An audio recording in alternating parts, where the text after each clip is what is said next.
Atos dos Apóstolos, a história explosiva da igreja primitiva.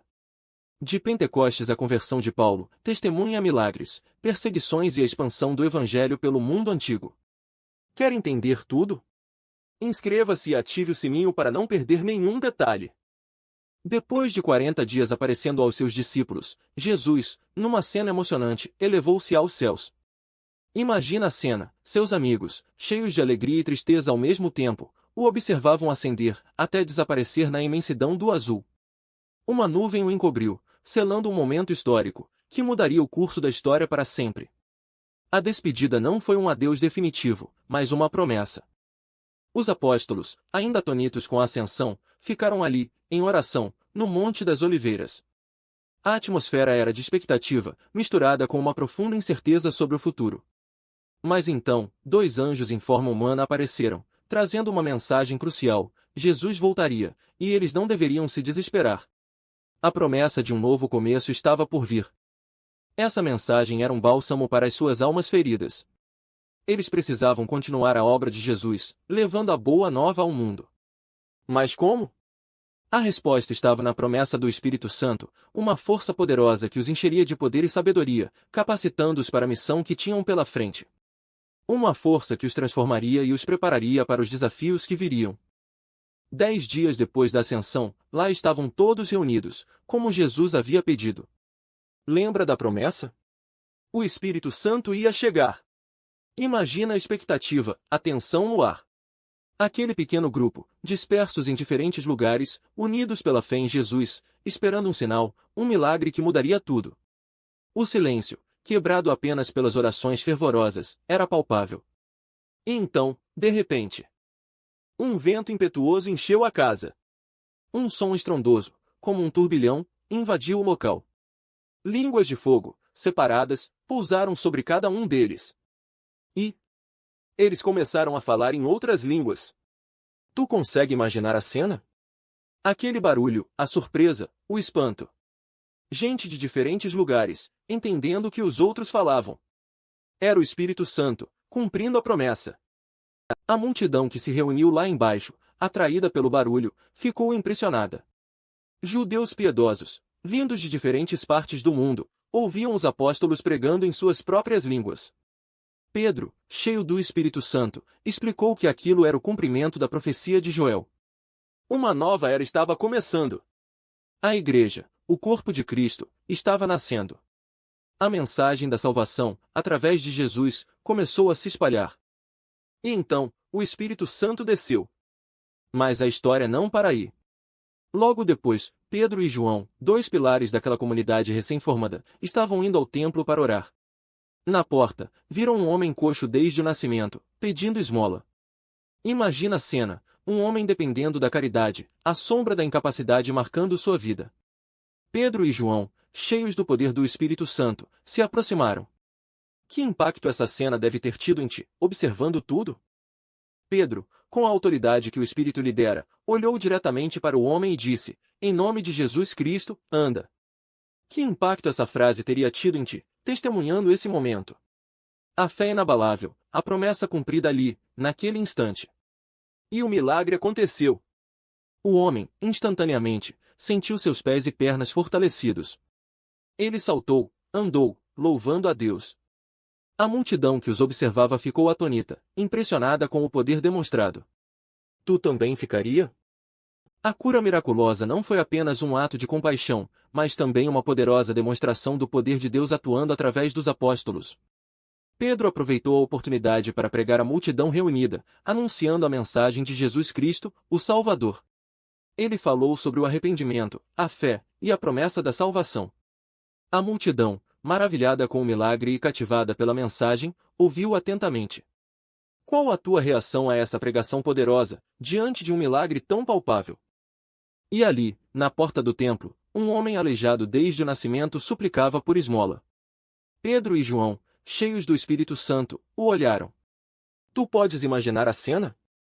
A fé deles, recém-acendida no Pentecostes, se manifestava em poder. Pedro, com firmeza, disse ao homem: não tenho prata nem ouro, mas o que tenho te dou, em nome de Jesus Cristo, anda. E o homem, num instante, ficou curado, saltando e louvando a Deus. A cura milagrosa causou uma comoção enorme. Multidões se aglomeraram, maravilhadas com o poder de Deus demonstrado através de Pedro e João. Tu consegue imaginar a energia daquela multidão?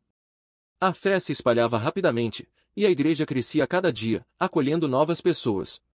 Mas essa expansão rápida não passou despercebida pelas autoridades religiosas. Os líderes religiosos, temerosos da influência crescente do cristianismo, prenderam Pedro e João. Imagina a tensão do momento. Acusados de realizar milagres em nome de Jesus, eles foram levados perante o Sinédrio, o Conselho Supremo Judaico. Apesar da pressão e das ameaças, Pedro e João pregaram corajosamente o Evangelho, declarando abertamente sua fé em Jesus Cristo, ressuscitado dos mortos. Lembra do homem curado? A comunidade cristã, crescendo rapidamente, começou a compartilhar seus bens. Ananias e Safira venderam um terreno, mas esconderam parte do dinheiro. Tu imaginas a pressão que eles deviam sentir? A vontade de impressionar os outros, talvez? Mas a verdade, meu amigo, sempre vem à tona. Pedro, guiado pelo Espírito Santo, confrontou Ananias diretamente. Ele sabia da mentira. A pergunta retumbou no silêncio daquela sala: Ananias, por que Satanás encheu teu coração para mentir ao Espírito Santo e defraudar parte do preço do terreno? A gravidade da situação era palpável, não é?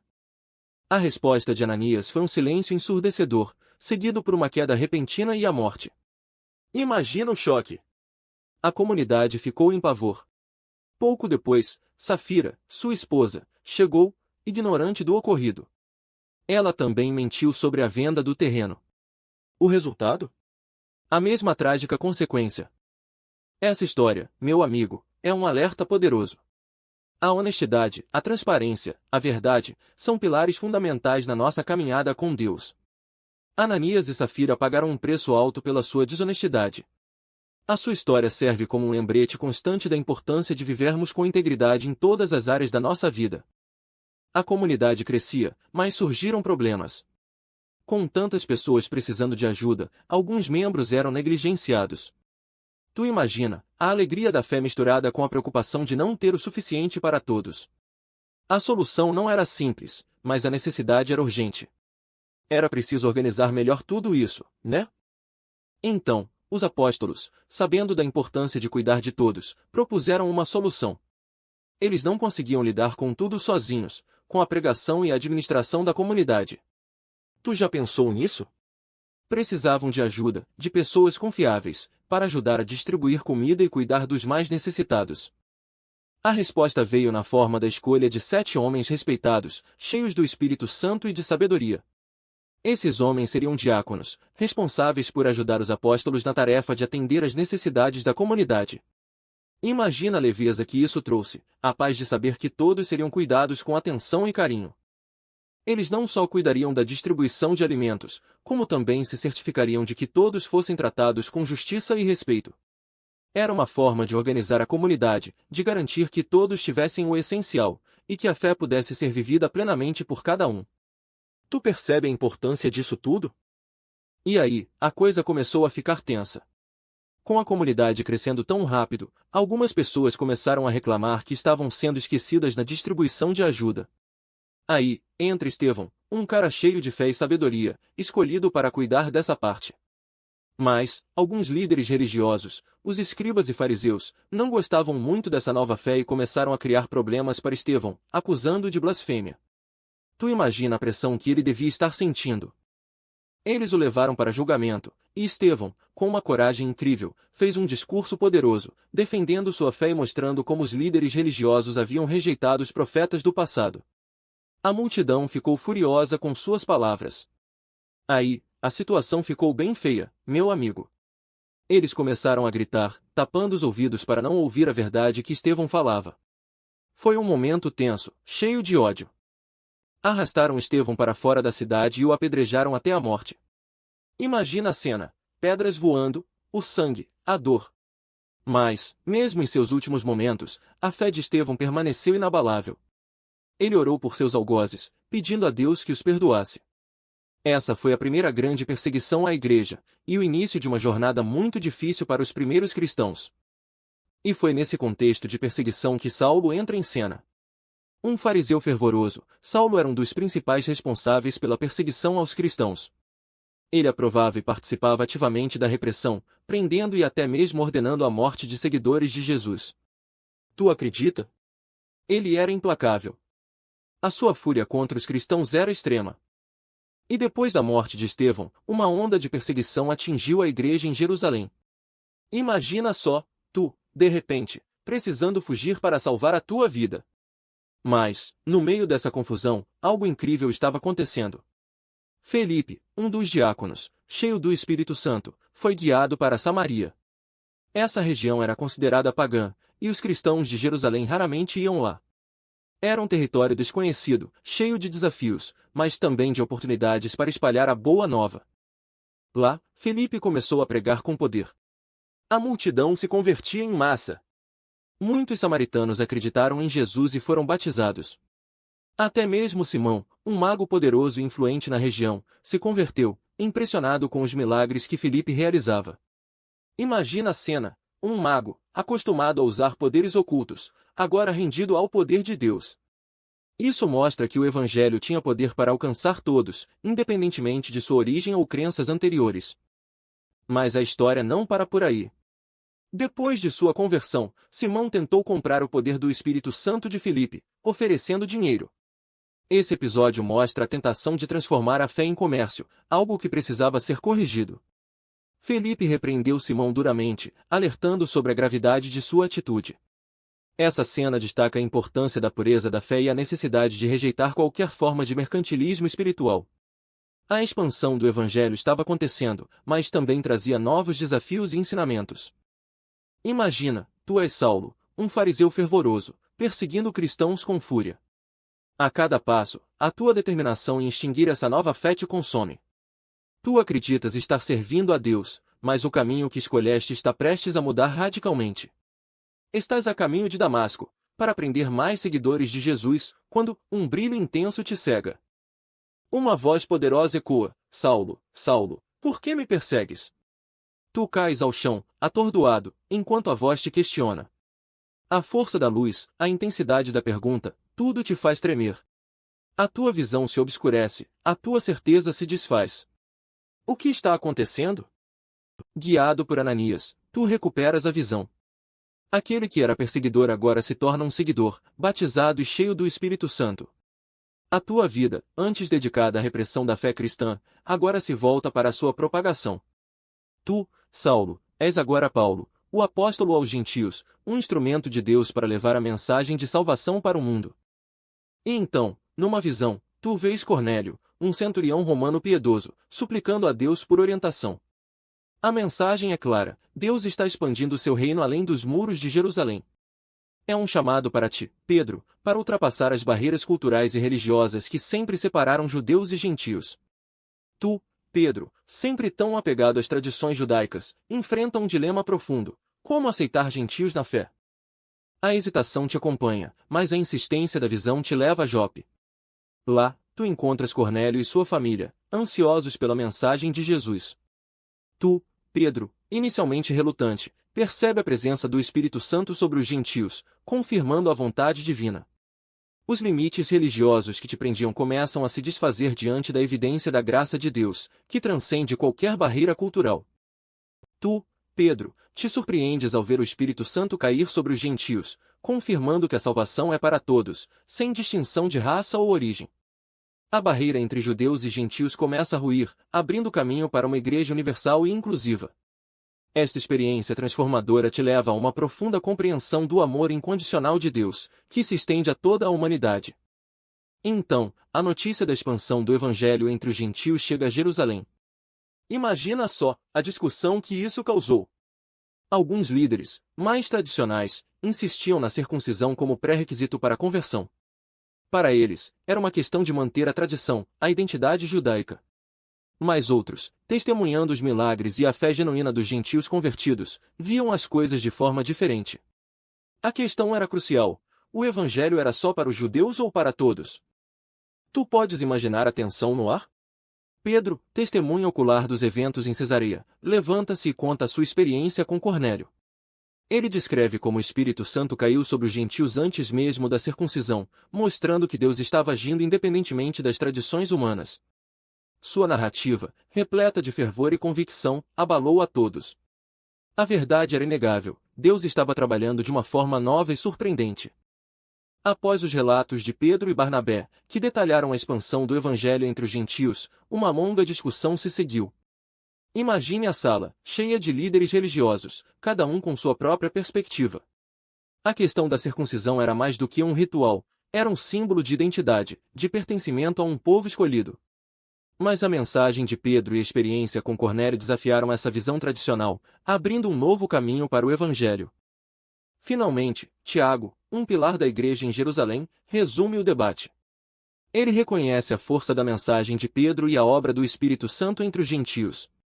Com sabedoria e discernimento, Tiago propõe uma solução conciliadora. Os gentios convertidos não precisam ser circuncidados, mas devem abster-se de alimentos sacrificados a ídolos, de sangue, de animais estrangulados e da imoralidade sexual. Uma decisão histórica que abriu as portas para a evangelização de todo o mundo. E aí, a gente já estava discutindo a questão da circuncisão, né? Mas, de repente, tudo muda. A perseguição se intensifica em Jerusalém. Herodes Agripa I, querendo agradar os judeus, prende Pedro. Imagina o medo!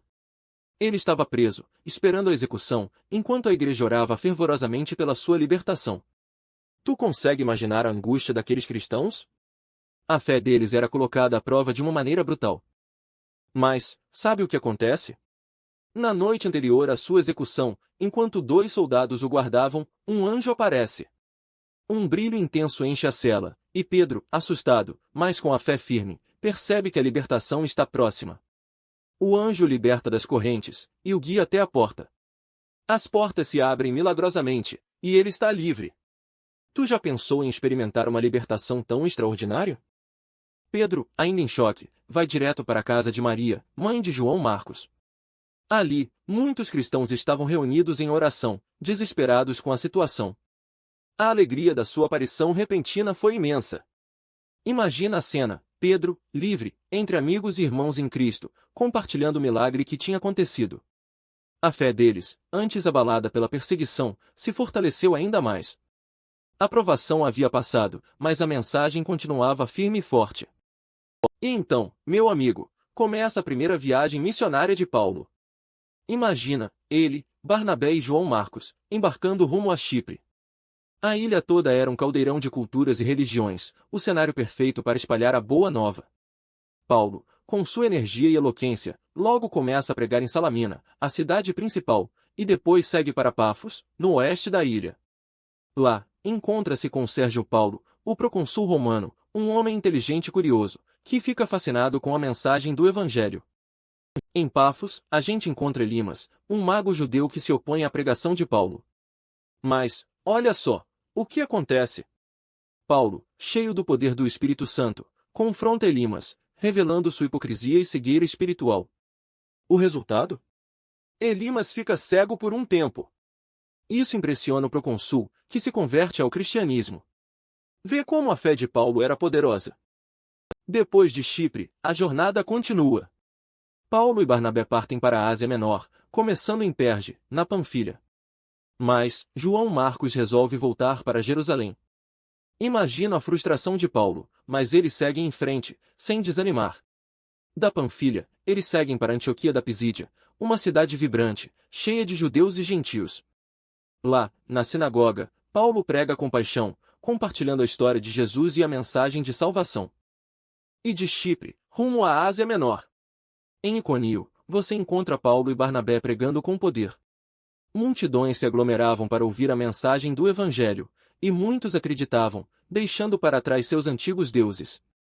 Milagres aconteciam, enfermos eram curados, cegos enxergavam, era um verdadeiro avivamento. Mas, como sempre, a oposição não demorou a surgir. A inveja dos líderes religiosos locais, irritados com a popularidade crescente de Paulo e Barnabé, se manifestou em uma violenta perseguição. Pedras voavam, você imagina a cena? Paulo e Barnabé foram apedrejados e deixados como mortos. Mas, olha só, um milagre. Eles sobreviveram. Imagine a fé inabalável desses homens, mesmo diante de tamanha violência. Em Listra e Derbe, a história se repetiu, pregação poderosa, milagres impressionantes, conversões em massa e mais perseguições. Em Listra, Paulo curou um homem coxo desde o nascimento, causando grande comoção. A multidão chegou a querer adorá-los como deuses. Mas a alegria não durou muito. Judeus de Iconio e Antioquia chegaram, influenciando a população contra eles. Apesar das dificuldades, Paulo e Barnabé fortaleceram as igrejas recém-formadas, nomeando líderes e encorajando os novos crentes. Eles percorreram as cidades, consolidando o trabalho que haviam iniciado. A jornada foi árdua, mas a fé e a perseverança deles foram testadas e fortalecidas, mostrando a força do Evangelho mesmo diante da perseguição. Uma lição incrível para nós, não é? Depois de tantas aventuras, você finalmente chega de volta a Antioquia. Imagina a alegria de reencontrar os irmãos. A cidade pulsa com a energia da fé recém-acesa, mas também com a necessidade de organizar tudo. A viagem foi longa e cheia de desafios, e agora é hora de compartilhar tudo o que você viveu. A multidão te espera ansiosa para ouvir as histórias de milagres, conversões e perseguições. Tu tens muito para contar, não é? Você começa a narrar a jornada, desde as multidões em Iconio até os desafios enfrentados. Lembra-se daquela vez em Listra, onde quase te apedrejaram. E a alegria de ver tantas pessoas abraçando a fé, apesar de tudo? Cada palavra tua é um testemunho vivo da força do Espírito Santo, guiando os seus passos, mesmo em meio à adversidade. A cada história, a fé dos presentes se fortalece. Você descreve a maravilha dos milagres, a cura dos enfermos e a libertação dos oprimidos. Como não se emocionar ao lembrar de cada alma tocada pela graça divina? E a coragem de seguir em frente, mesmo diante da oposição e das perseguições? Sua narrativa é um testemunho poderoso da perseverança e da fé inabalável, inspirando a todos a seguirem os passos de Jesus. Você sente a presença de Deus em cada momento. E então, a jornada continua. De Antioquia, tu embarcas numa nova aventura, a segunda viagem missionária de Paulo. Acompanhado de Silas, tu te diriges para a região da Macedônia, respondendo a um chamado misterioso. Imagina a emoção da viagem, os perigos da estrada, a fé te guiando a cada passo. A promessa da expansão do Evangelho te impulsiona, mesmo diante da incerteza do futuro. Chegando na cidade de Filipos, você encontra uma mulher chamada Lídia, uma vendedora de púrpura, que te acolhe com grande alegria e te abre as portas da sua casa. Em Filipos, tu convertes a primeira europeia ao cristianismo, Lídia. Mas a alegria é interrompida quando tu e Silas são presos injustamente por causa da tua pregação. A prisão não te intimida, ao contrário, vocês cantam hinos a Deus e um terremoto abala a prisão, libertando vocês e convertendo o carcereiro e sua família. Que experiência marcante, não é? A fé inabalável, mesmo diante de provações, te fortalece e te prepara para os próximos desafios. Após a libertação em Filipos, vocês seguem viagem para Tessalônica, uma cidade movimentada e cosmopolita. Lá, tu pregas na sinagoga, convertendo muitos judeus e gregos. Mas a pregação não fica sem oposição, e vocês enfrentam perseguições por parte de judeus incrédulos. A fé em Deus te mantém firme, e tu te prepara para seguir em frente, levando a mensagem de salvação a novos lugares. A jornada é árdua, mas a recompensa espiritual é imensa. Chegando em Atenas, tu te deparas com uma cidade vibrante, um verdadeiro caldeirão de ideias. Agora, o coração da vida ateniense te recebe com sua energia contagiante. Filósofos de todas as escolas se cruzam, debatendo sobre a natureza da realidade, a origem do universo e o sentido da vida. Tu observas os estoicos, impassíveis em sua busca pela virtude, os epicuristas, buscando o prazer moderado, e os platônicos, buscando a verdade nas ideias. A atmosfera é eletrizante, um mar de opiniões e pensamentos que te desafiam. Na Agora, tu encontras o palco perfeito para anunciar a boa nova. Tu te diriges aos atenienses, observando seus rostos curiosos e céticos. Tu percebes que eles adoram muitos deuses, incluindo um altar dedicado ao Deus desconhecido. Essa abertura te dá a oportunidade de falar do Deus único e verdadeiro, Criador do céu e da terra, aquele que julgará os vivos e os mortos. Tu falas sobre Jesus, seu sacrifício e a promessa da ressurreição, um conceito radicalmente diferente de tudo que eles conhecem. Alguns te escutam com atenção, outros te interrompem com perguntas e contra-argumentos. Tu te depara com a sofisticada filosofia grega, com seus argumentos lógicos e sua busca pela razão. Tu enfrentas o desafio de comunicar a mensagem cristã, baseada na fé e na graça, a uma cultura profundamente impregnada pelo pensamento racionalista. Tu percebes que a mensagem do Evangelho transcende as limitações da filosofia humana, oferecendo uma resposta que a razão sozinha não pode alcançar. A discussão é intensa, mas a semente da fé já foi lançada. Em Corinto, a cidade fervilhava de comércio e diversidade.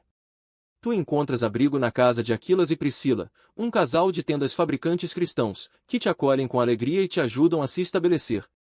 A sinagoga se torna o teu palco inicial, onde tu anuncias o Evangelho com paixão, debatendo com judeus e gregos sobre Jesus, o Messias. A semente da fé começa a germinar em corações receptivos.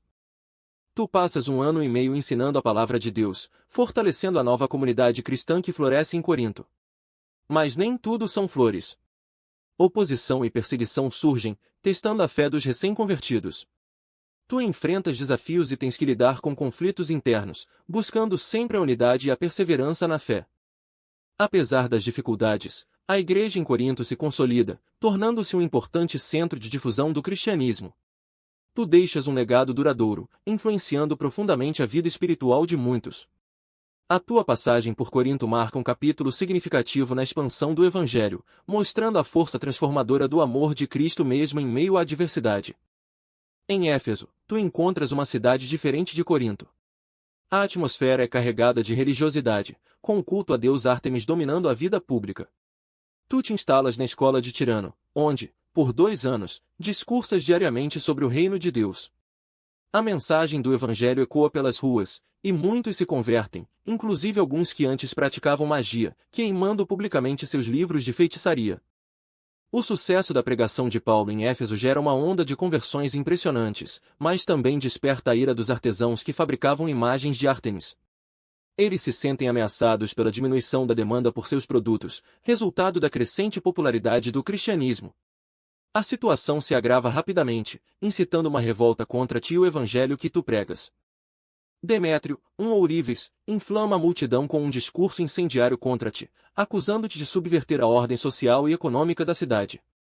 A fúria dos artesãos se espalha como um incêndio, e eles invadem o teatro, gritando por 2 horas o nome da deusa Ártemis. A situação fica tensa, e a multidão está agitada, representando um perigo real para a tua vida e a dos novos crentes. Depois de Éfeso, a tua jornada te leva por Troas, onde embarcas para Filipos. Lembra-te daquela cidade, das tuas irmãs em Cristo ali? Tu reencontras velhos amigos, compartilhas histórias e fortalece a fé deles com palavras de encorajamento. A viagem continua, passando por diversas cidades da Macedônia, onde tu revisitas igrejas, instruindo os líderes e confortando os corações aflitos. Em cada lugar, a tua presença é um bálsamo para as comunidades cristãs recém-formadas, ainda afirmando seus passos na fé. De Macedônia, tu seguiste para a Grécia, visitando Corinto mais uma vez. A saudade dos irmãos e irmãs te move.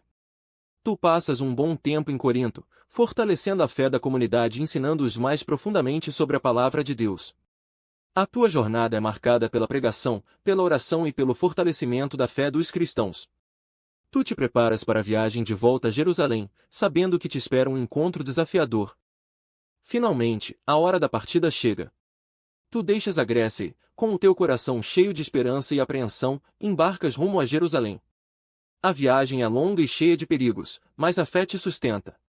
Tu sabes que muitos perigos te aguardam na Cidade Santa, mas a obediência a Deus e o compromisso com a sua missão te impulsionam. A tua jornada de volta a Jerusalém é um testemunho da tua dedicação à fé cristã. Chegando a Jerusalém, tu és recebido calorosamente pelos irmãos. Mas a sombra da perseguição paira. Certos líderes religiosos te acusam de ensinar coisas contrárias à lei judaica, de profanar o templo e de incitar revoltas entre os gentios. A multidão se agita, a fúria cresce, e de repente, tu és agarrado pelos guardas do templo, no meio do tumulto. A prisão se torna a tua realidade. Na prisão, a incerteza te rodeia. As acusações são graves, a condenação, possível. Tu te lembras das tuas pregações, das tuas viagens, das conversões. Será que tudo isso foi em vão? A solidão da cela te confronta, mas a tua fé permanece firme. Tu oras, pedindo força e sabedoria para enfrentar o que está por vir. A tua esperança te sustenta, mesmo no meio da escuridão. De repente, no meio da noite, um som te desperta. Um estrondo, uma confusão. Tu ouves vozes, gritarias. A prisão está em alvoroço. O que está acontecendo? A tua mente se agita, tentando decifrar o que se passa. A tensão é palpável, a incerteza te assombra. E então, diante do conselho, com aqueles rostos severos te olhando, tu começas a falar. A tua voz, firme apesar do medo, ecoa no salão. Lembras-te daquela luz cegante em Damasco, daquela voz que te chamou pelo nome.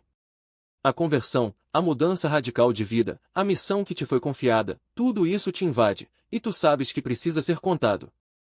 Tu narras tua perseguição implacável aos cristãos, como te sentias justo na tua fúria. Como perseguiaste a todos os que seguiam a Cristo, até que aquela luz te cegou e uma voz te chamou. A visão de Jesus, a conversão súbita, uma transformação completa, uma nova missão, um novo propósito. Tu falas sobre as tuas viagens, a pregação incansável, os milagres que testemunhaste e realizaste em nome de Jesus. A fé que te move, a certeza da ressurreição, a mensagem de salvação. Tudo isso flui de ti, sincero e apaixonado. A tua voz ressoa com convicção, mesmo frente à incredulidade e hostilidade de alguns. Tu discurso inflamado, a defesa apaixonada da tua fé, ecoa naquela sala abafada. A fúria dos escribas e fariseus é palpável, a conspiração contra ti, evidente.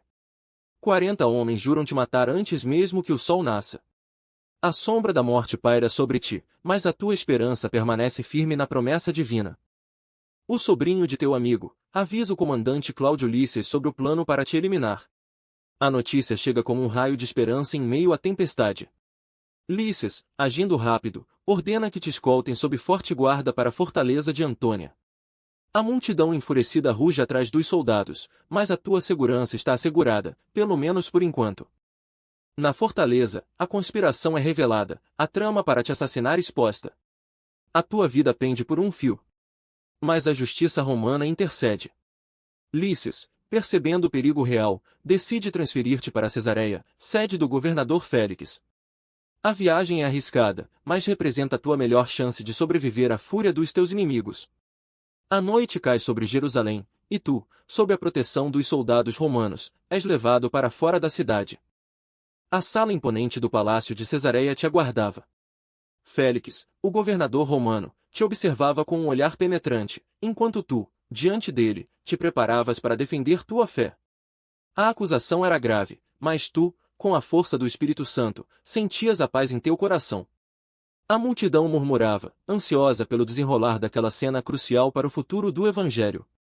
Com calma e firmeza, tu descreves a tua jornada, desde a perseguição em Jerusalém até a tua pregação aos gentios. Tu falas sobre a esperança que o Evangelho traz, a transformação de vidas, os milagres testemunhados.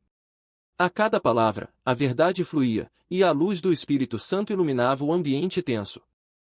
Tu não te intimidavas com a presença imponente de Félix, nem com os olhares acusadores dos que te cercavam. Tu falavas com a autoridade da verdade, sem hesitar, sem medo. A tua fé era inabalável, e a tua convicção, contagiante. A cada argumento, tu demonstravas a inocência das tuas ações, refutando as acusações com eloquência e sabedoria. A tua defesa, um testemunho poderoso da fé cristã, ecoava naquela sala abafada. Tu revelavas a esperança que transformava vidas, a verdade que libertava corações. A tua palavra penetrava as mentes e corações presentes, desafiando-os a examinar a própria fé e a própria vida. A semente da verdade tinha sido plantada. A acusação de sedição pairava no ar, pesada como uma âncora. Félix, com sua expressão impenetrável, te observava. Tu, porém, sentias uma chama de justiça te impulsionando. A injustiça era gritante, e a prisão, uma afronta à tua fé. Aquele julgamento, sob o olhar frio do governador romano, te deixava claro que a justiça terrena não era suficiente. Havia algo maior em jogo, algo que transcendia as fronteiras de Cesareia.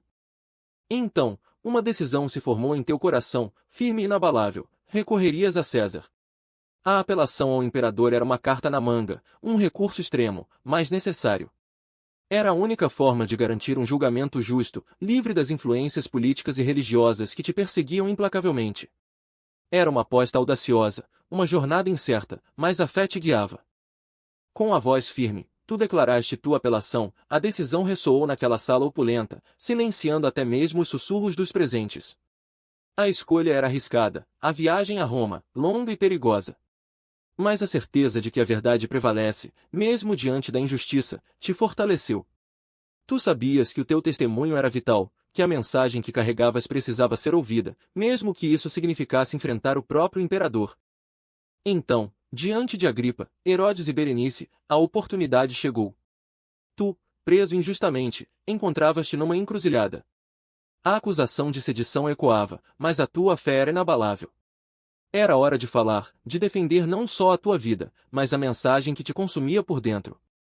Com voz firme, tu contaste a tua história. Desde a perseguição implacável aos cristãos em Jerusalém até a tua transformação radical no caminho para Damasco. Descreveste a visão cegante, o encontro com o Cristo ressurreto, a mudança completa da tua vida e a missão que abraçaste desde então. Tu falaste sobre a tua jornada missionária, os percalços, as perseguições sofridas e as muitas conversões alcançadas. A mensagem do Evangelho, a esperança de salvação, era o centro de tudo. A tua eloquência e convicção eram palpáveis, mesmo para aqueles que te julgavam. Tu concluíste a tua defesa com a certeza de que seguias a verdade. A fé que te movia era inabalável, uma chama que nenhum julgamento poderia extinguir. A tua história, a tua fé, estavam ali, expostas, para serem julgadas, mas, acima de tudo, para serem ouvidas. A semente já havia sido plantada. E aí, curtiu a jornada da igreja primitiva? Espero que sim. Se você gostou, deixa o like e se inscreve para mais histórias incríveis da Bíblia. Qual parte mais te impactou? Conta aqui nos comentários.